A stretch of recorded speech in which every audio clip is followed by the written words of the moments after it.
రుద్రాని కుట్రలను సాక్ష్యాలతో నిరూపించిన కావ్యను క్షమించిన రాజ్. ఆనందంలో సీతారామయ్య, అపర్ణ. ఇంతకు ఏం జరిగింది? అసలు రుద్రాని కుట్రలను సాక్ష్యాలతో కావ్య నిరూపించడం ఏంటి? మరి కావ్యను రాజు క్షమించాడా? అసలేం జరిగిందనేది వీడియోలో చూసి తెలుసుకునేద్దాం. బ్రహ్మముడి అప్కమింగ్ ఎపిసోడ్స్లో ఏం జరగబోతుందో ముందుగా తెలుసుకోవాలి అనుకుంటే వీడియోని లైక్ చేయండి, ఛానల్ని సబ్స్క్రైబ్ చేసుకోండి, పక్కనే ఉన్న బెల్ సింబల్లో ఆల్ పై క్లిక్ చేయండి. ఎలా చేయడం వల్ల అందరికంటే ముందుగా చూడవచ్చు. మొత్తం మీరు చూసుకున్నట్లయితే ఇంకా ఇంటికి వచ్చిన తర్వాత రుద్రాని ఇటు ధాన్యలక్ష్మి మరీ దారుణంగా మాట్లాడతారు. కావ్యను నువ్వెవరు అంటూ మాట్లాడేసరికి కావ్య ఏం మాట్లాడాలో అర్థం కాక సైలెంట్ అయిపోతుంది. కావ్య ఎవరు అని అడుగుతావేంటి ధాన్యలక్ష్మి? కావ్య ఇంటి కోడలు, నా కోడలు అని చెప్పనేసరికి నీ కోడలు ఇంటి దుగ్గిరాల కోడలు అని నువ్వు చెప్పుకోవడమే తప్ప రాజేమన్నా తన భార్యగా అంగీకరించాడేంటక్క అని చెప్పనేసరికి రాజ్కి కావ్యకి 1,00,000 ఉండొచ్చు, కానీ కావ్య ఇంటి కోడలే కదా, నాకు గౌరవం ఇచ్చినట్టే కావ్యకు కూడా ఇవ్వాలి కదా, కావ్యను నువ్వెవరు అంటూ అడగడం ఏంటి అని చెప్పనేసరికి అది అని సైలెంట్ అయిపోతుంది. ఇంకా చాలే, నోరు మూసుకొని భోజనాలు చేయండి, ఎప్పుడో జరగబోయేదానికి ఇప్పుడెందుకు? ఆయన ఆస్తి పంపకాలు ఏంటి రుద్రాని? నీకు అసలు ఆస్తితో ఏం సంబంధం ఉంది? నీకు ఆస్తి ఇస్తానని ఎవరైనా చెప్పారా? ఇప్పుడు ధాన్యలక్ష్మిని నువ్వు ఎందుకు రెచ్చగొడుతున్నావు? కళ్యాణ్కి ఆస్తి రాసిస్తే రాహుల్కి కూడా ఆస్తి రాసివ్వాలి అనే కదా. రాహుల్కి మాకు ఏం సంబంధం ఉందని రాసివ్వాలి? వాడిని ఇప్పటికే చదివించింది చాలు, వాడి వల్ల మేము నష్టపోయింది చాలు. నీకు పెళ్లి చేసి నిన్ను వదిలించుకోవాలనుకున్నాము, కానీ నువ్వు మళ్ళీ మా ఇంట్లోనే తిష్ట వేశావు. ఇంకా నిన్ను భరిస్తున్నాము, తిండి పెడుతున్నామన్నదే ఎక్కువ. ఆస్తి ఏంటి ఆస్తి? చూడు, ఒకవేళ ధాన్యలక్ష్మి అన్నట్టుగానే ధాన్యలక్ష్మికి నీకు ఆస్తి పంపకాలు జరిగితే ధాన్యలక్ష్మికి మాత్రమే ఆస్తిస్తాం, నీకు చిల్లి గవ్వ కూడా ఇచ్చేది లేదు. నువ్వు ఏం చేసుకున్నా పర్లేదు, కోర్టు కేసులు వేసుకున్నా పర్లేదు, మేమంతా చెప్తాం, మీకు మాకు సంబంధం లేదు. నా భర్త ఏదో జాలితో తీసుకొచ్చి పెట్టినందుకు గాను పెళ్లి చేశాము, కొడుకుని తయారు చేశాము, చదివించాము, వాడికి పెళ్లి చేశాము అని చెప్తామే తప్ప ఆస్తి పంపకాలు వారసులు కాలేనప్పుడు మీకెందుకు ఇస్తారో ఆస్తి? మీరేమన్నా మా కడుపును పుట్టారా ఏంటి?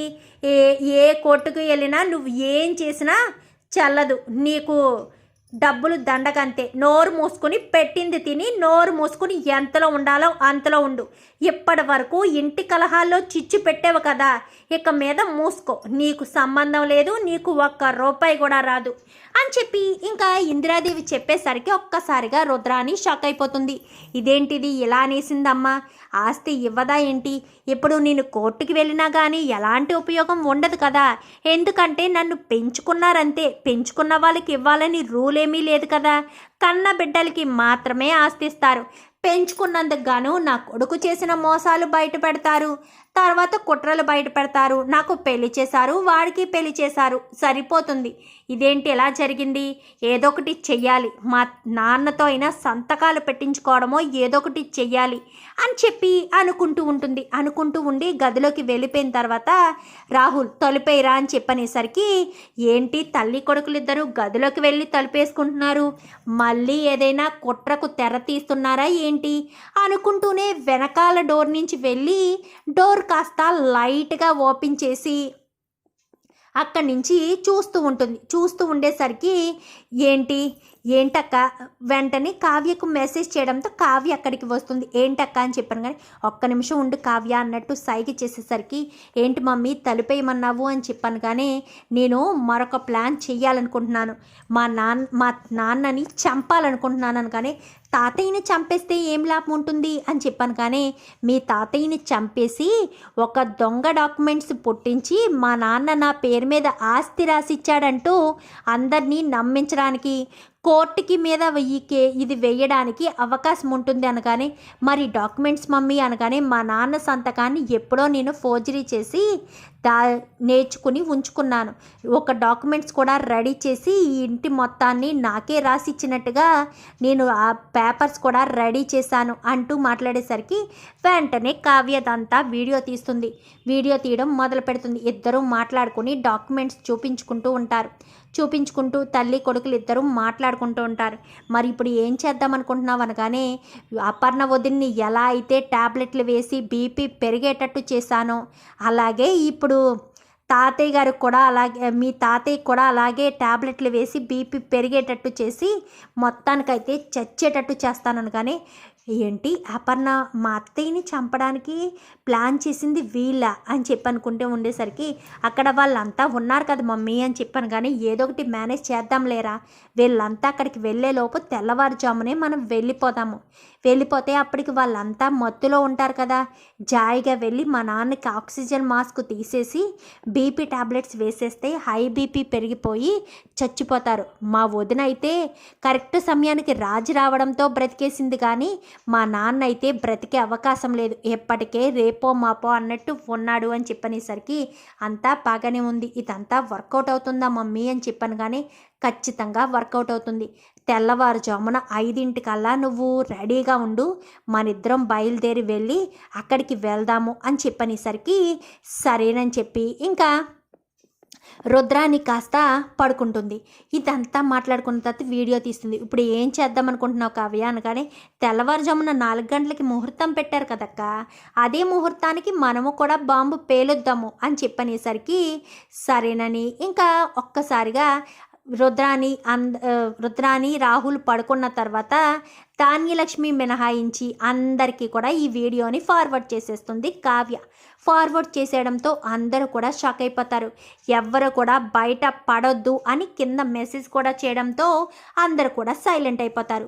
తెల్లవారుజామున 4 అని ముహూర్తం పెట్టుకున్నారు కదా, ఇంకా సమయానికి అందరూ కాస్త లేచి ఎవరి గదిలో వాళ్ళు రెడీగా ఉంటారు. ఇంకా రాహుల్ రుద్రాని ఇద్దరు కూడా జాయిగా లేచి మెయిన్ డోర్ తలుపు తీసేసరికి ఎదురుగా రాజు ఇటు కళ్యాణు అక్కడేమో ప్రకాశాన్ని ఉంచి వీళ్ళ ముగ్గురు ఇంటికి వస్తారు. డోర్ తీయడంతో ఎదురుగా ఉంటారు. ఏంటి రుద్రాని, ఎక్కడికో వెళ్తున్నట్టున్నావు? ఓహో, 4 గంటలకి నాన్నను చంపడానికి బయలుదేరినట్టున్నావు కదా, సరే వెళ్ళు అని చెప్పనేసరికి, ఏంటన్నయ్య ఏం మాట్లాడుతున్నావు, నాన్నను చంపడానికి నేను వెళ్ళడం ఏంటి అంటూ అనేసరికి ఇంకా అప్పటికే చాలా కోపం వస్తుంది. ఎందుకంటే అపర్ణ విషయంలో ట్యాబ్లెట్లు మార్చింది కావ్యరాజులు విడిపోవడానికి కారణం రుద్రాని అన్న విషయం ఎక్కడైతే తెలిసిందో అప్పుడే ఇంకా నిన్ను ఎప్పుడు కూడా చేసుకోలేదు, కానీ ఇప్పుడు తప్పడం లేదని చెప్పి చెంప చెల్లుమనిపించడంతో ఒక్కసారిగా రుద్రాని షాక్ అయిపోతుంది. అన్నయ్య నేనేం తప్పు చేశాను అనగానే, ఏం తప్పు చేశావా, వీడియో చూడు అంటూ వీడియోని ప్లే చేసేసరికి ఒక్కసారిగా షాక్ అయిపోతుంది రుద్రాని. ఏంటి, ఇంకా నమ్మశక్యంగా అనిపించడం లేదా? ఓహో, నువ్వు మాట్లాడిన మాటలే ఇంకా నీకు వినసొంపుగా అనిపించట్లేదేమో అనగాని, ఎంత నమ్మేనత్తా, నువ్వు నాకు ప్రతిసారి కూడా సపోర్ట్గా ఉంటుంటే ఏంటో అనుకున్నాను, మా అమ్మని చంపి నన్ను నా భార్యని శాశ్వతంగా విడగొట్టాలని ప్లాన్ చేశావు. నేను అప్పటికి కావ్య మీద కోపంతో ఉంటే నన్ను బాగా రెచ్చగొట్టి కావ్యని ఇంట్లోంచి వెళ్ళిపోయేటట్టు చేశావు. చాలా బాగా చేసావత్తా, ఎక్కడికక్కడ కావ్య నేను కలిసిపోతానని మా ఇద్దరికి సపోర్ట్ చేసి చాలా బాగా విడదీసావు కదా అంటూ ఇంకా రాజ్ మాట్లాడేసరికి, అది కాదు రాజ్ అనగానే, ఇంకా దీన్ని ఇంట్లో పెట్టుకుని ఇంకా ఎందుకు భరించాలత్తయ్య అని చెప్పనేసరికి ఇంక అప్పటి వరకు సైలెంట్గా ఉన్న ధాన్యలక్ష్మి కాస్త బయటకి గెంటేయండి అక్క అని చెప్పనేసరికి ఒక్కసారిగా రుద్రాని షాక్ అయిపోతుంది. ధాన్యలక్ష్మి అనగానే, నోరు మూసేవే, ఎప్పుడైతే అక్కని చంపడానికి మావయ్య గారిని చంపడానికి కూడా నువ్వు వెనకాడలేదంటే నువ్వెంతటి దుర్మార్గురాలవో, నీ మాట నమ్మి ఆస్తి గురించి నేను ఎంత గొడవ చేశానా అని నాకు సిగ్గుగా అనిపిస్తుంది. ఎందుకంటే కళ్యాణికి న్యాయం జరిపించాలని చేశానే తప్ప నీ కోసం ప్రాణాలు తీసేటట్టుగా నేను ఎప్పుడూ ఎవరికి ఎలాంటి హాని జరిపించలేదు. అలాంటిది నువ్వు ఇంత మోసం చేస్తావా?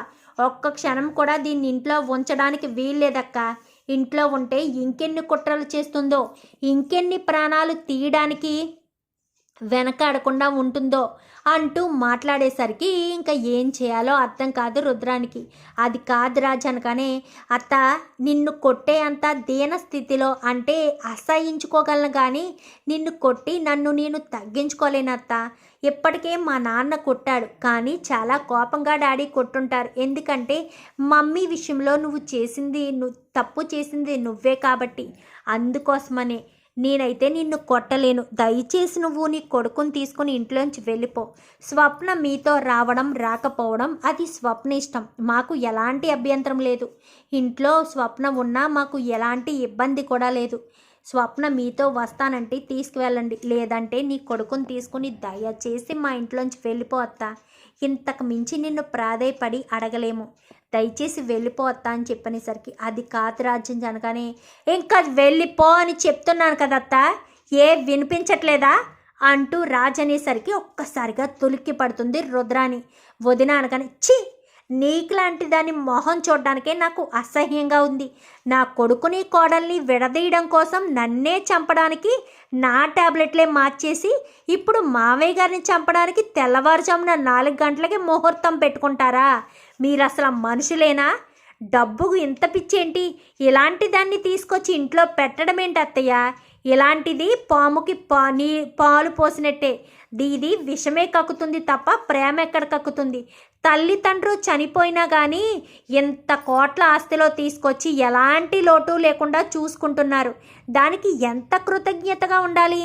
మీరు ఈ రుద్రాణిని పెంచుకునే బదులు ఒక కుక్కను పెంచుకున్నా విశ్వాసంగా ఉండేదేమో. రుద్రాణిని పెంచుకుని చాలా పెద్ద తప్పు చేశారు అని చెప్పనేసరికి, అది ఇప్పుడిప్పుడే కదా అపర్ణ తెలుస్తుంది ఎలాంటి దాన్ని ఎందుకురా భగవంతుడా పెంచుకున్నాము అని చెప్పనేసరికి, ఇంకా రుద్రాణి రాహుల్ని తీసుకుని అక్కడి నుంచి అడుగులు బయటికి వేస్తూ ఉంటుంది. కావ్య చూసి, ఇంకా నీకులాంటి దాన్ని ఇంట్లో ఉండనివ్వకూడదు, ఇంట్లోంచి బయటికి పంపించేయడమే మంచిది అని కావ్య కూడా అనుకుంటుంది. చూద్దాం మరి రాబోయే ఎపిసోడ్స్లో ఏం జరుగుతుందో. వీడియో నచ్చితే లైక్ చేయండి, ఛానల్ని సబ్స్క్రైబ్ చేసుకోండి, పక్కనే ఉన్న బెల్ సింబల్లో ఆల్ పై క్లిక్ చేయండి. ఎలా చేయడం వల్ల అందరికంటే ముందుగా చూడవచ్చు.